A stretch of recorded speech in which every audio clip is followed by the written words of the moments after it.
Good morning, everyone. My name is Mighty Stream, and I'm going to do your May the 14th, just for today, in a meditation.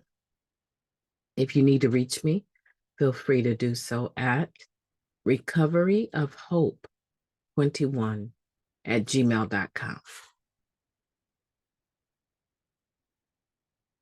Yesterday, I posted the Just for Today twice, even though I had the Spiritual Principles a Day meditation ready. So today you will see two spiritual principles a day um, available, one for the 13th and one for the 14th. And I didn't find out about that till later in the evening. So unfortunately, we missed that one. Okay, just for today, May 14th. Oops. Insanity is repeating the same mistakes and expecting different results. That comes from our basic text, page 23. Mistakes. We all know how it feels to make them. Many of us feel that our entire lives have been a mistake. We often regard our mistakes with shame or guilt. At the very least, with frustration and impatience. We tend to see mistakes as evidence that we are still sick, crazy, stupid, or too damaged to recover. In truth, mistakes are a very vital and important part of being human. For particularly stubborn people, such as addicts, mistakes are often our best teachers. There's no shame in making mistakes.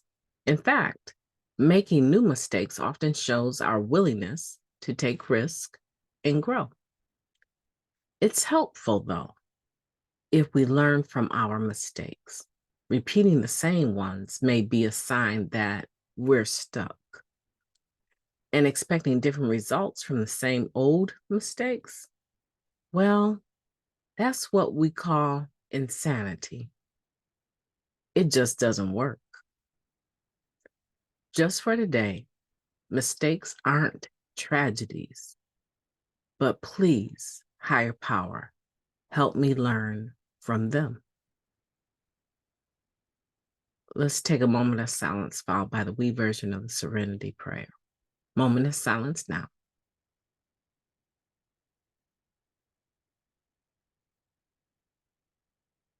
God, grant us the serenity to accept the things that we cannot change, the courage to change the things that we can, and the wisdom to know the difference.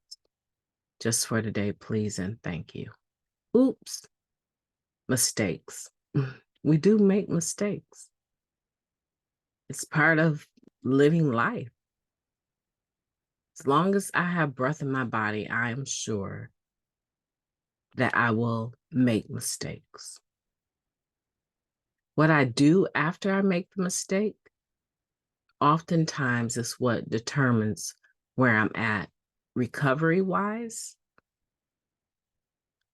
and mentally. Making mistakes sometimes that doesn't really impact anyone. It's not a high-risk mistake. It affects myself, me, myself, and I, maybe the people I live in my home with. But generally, what I have found that the mistakes that I make are not high risk. They're the type of mistakes that I might feel bad about myself over. I might feel stupid. I might feel a certain way about my own mistakes. And then there's the other type of mistakes that a mistake, say, while driving at a high rate of speed and trying to navigate a turn that clearly indicates with the yellow warning sign, the yellow caution sign to slow down to a certain speed limit.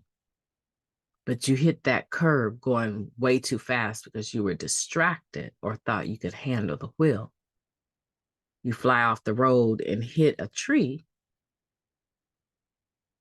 total your vehicle, you're injured, and the people in the vehicle are injured. And in some cases, some people lose their life. That's a serious, high stake mistake. That's a mistake that cost almost everything. A person walking away from that type of mistake may hate themselves, have survivor's guilt. They may feel lots of guilt and shame, and you still will have to deal with life. And being remorseful is not going to serve you any purpose, maybe other than to really help you try and avoid that feeling again by not making the same mistake again. But there's some people that it doesn't really matter what it is. The moment you tell them you should not do that or don't do that, or there's a law against that, there's something innate within them that wants to automatically go against the grain. And they will choose to do the same thing over and over and over because that means something to them, to be able to make their own decisions regardless to what anyone else is saying, even though they individually have proof that that behavior has never proved beneficial for them.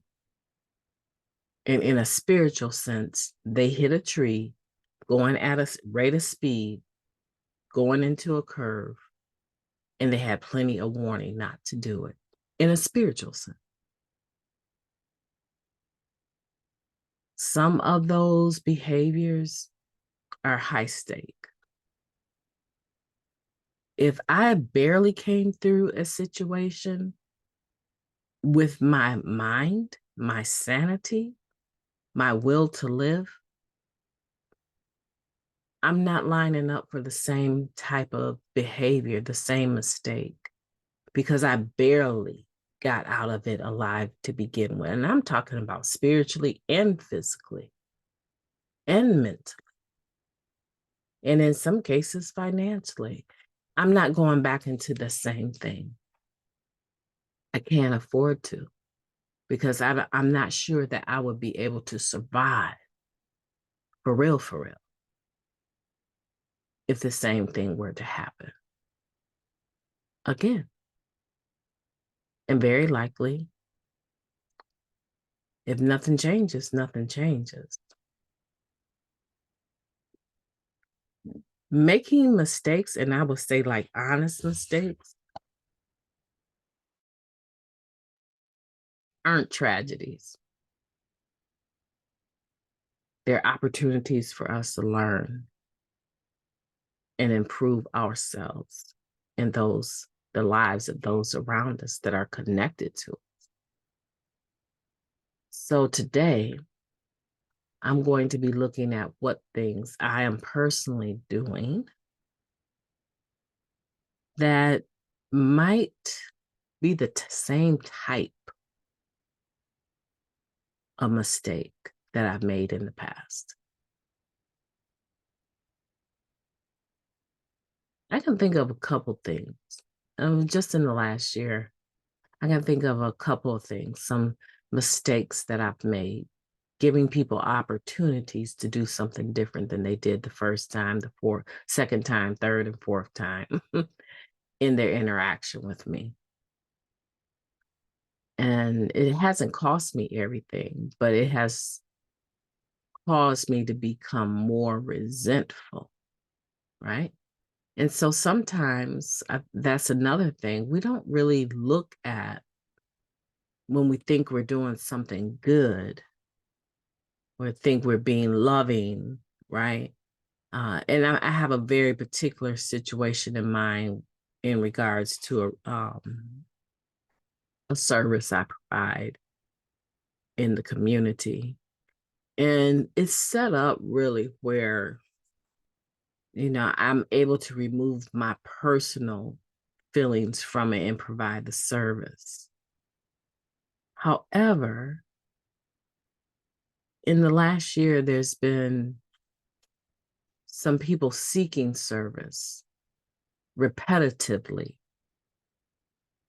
And because that's what, the agency does, provide services and try not to discriminate. But I'm in charge of trying to make sure that the resources are used properly, right? And one of the things that I did this year was individuals that had been using the services repetitively and not benefiting from them because they would drop the ball. I have had it in my mind not to continue to offer services to them in particular because they're not learning from their own mistakes. They're doing the same thing over and over. They are using again and again and again, right? And expecting different results, but that's not the case. And no service or agency should ever be in the position where people can continue to access the service over and over and not carry and do what is intended with the service that's provided. And so me and my thinking, because I understand the mind of being an addict, is just tweak it just a little bit, put a little bit more stipulation on this service. And they surely will understand that this is an honor, a privilege to have access. So I'm thinking, yeah, let's do the same thing over and over, but let's do it a different way, maybe like put more consequences on it, right? If you don't make it this time, you will not be able to use this service for at least a year, right? Something like that. Make it heavier. But that affects no one that's not serious. That doesn't, an addict that's not getting recovery or doesn't want recovery or uses the fact that they're an addict to their advantage is the reason why they keep doing what they do without ever getting the sense of surrendering to recovery and the spiritual principles of the 12 steps. Very likely they will drop the ball again. So I have made the same mistake, thinking that is better to give a person another chance. And honestly, I believe the people that want it bad enough, when they come for the service, they make a go of it. There's no need for them to return because they want it bad enough. And those that don't want it bad enough, they will keep tapping the source until it's dry. And that's why, in this instance, sometimes making being positive and forgiving and not drudging up the past on a person, right? Doesn't, unless they want the change, you're just giving them more rope to hang themselves, right? And so I've learned this year that there's certain behaviors that come with a person really wanting to make a change. There's a certain gift of desperation that is not situational. Because if the gift of desperation is situational, once the situation disappears, the behavior comes back because there's no humility for real. There's no interest in recovery for real. There's no interest in relationship for real. There's no interest in keeping a job for real. There's no interest in whatever is on the table that you think is so important for real. And so me opening the door just to pour out more resources and to end up on empty again, mentally, emotionally, spiritually, physically, it's not worth it. That is the strongest lesson that I have learned.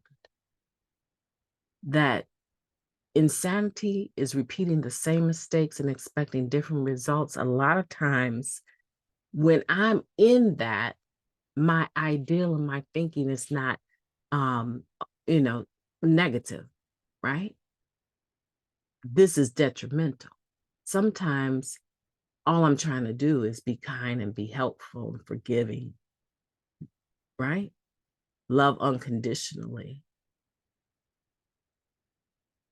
My motive coming to the table has absolutely nothing to do with what they're bringing to the table.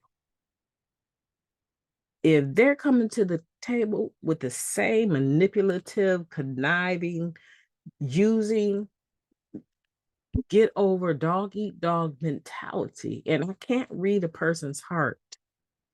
I cannot. I can't read their mind. But doggone it, in these situations, if it wasn't just a week or so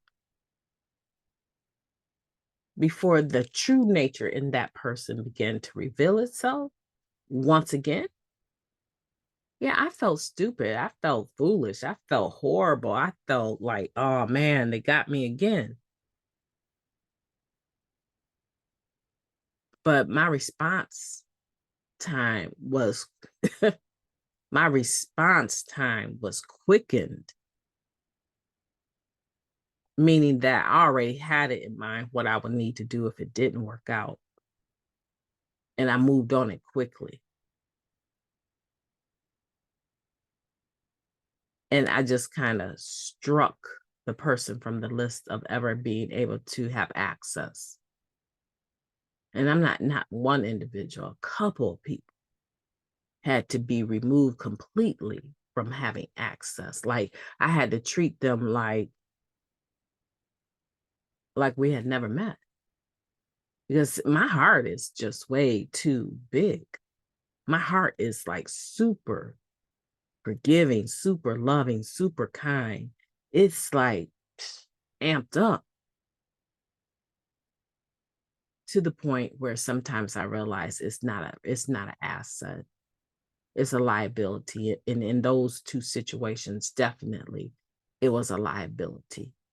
And I don't ever see in this life revisiting, offering anything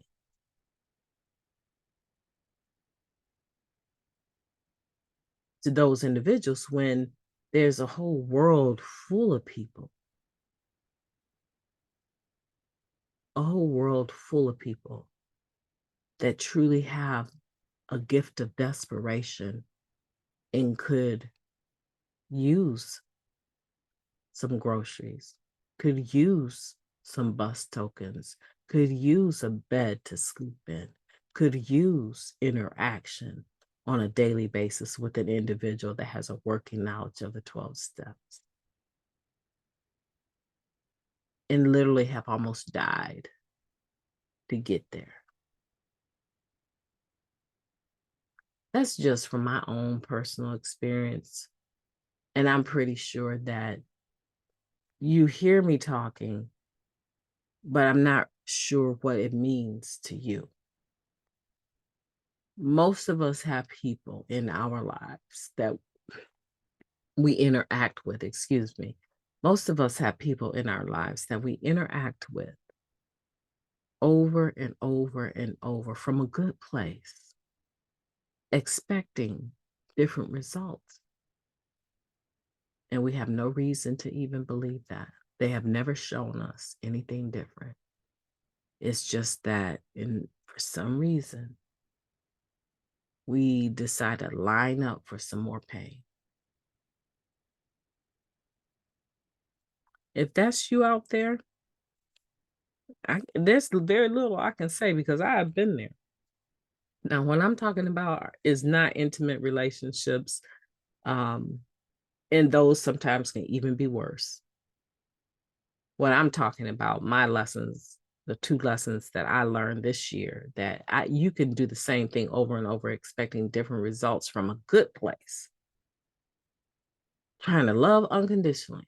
And you can most certainly apply that to intimate relationships too. You can apply it to any field. You can apply it to your education, your job.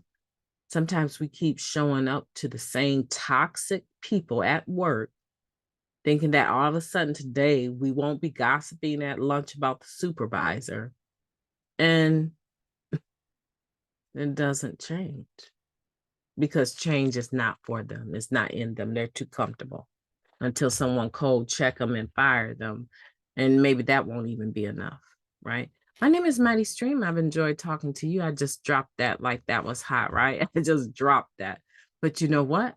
I know that there's something to gain from it. And I hope that you will. Have a beautiful day on purpose.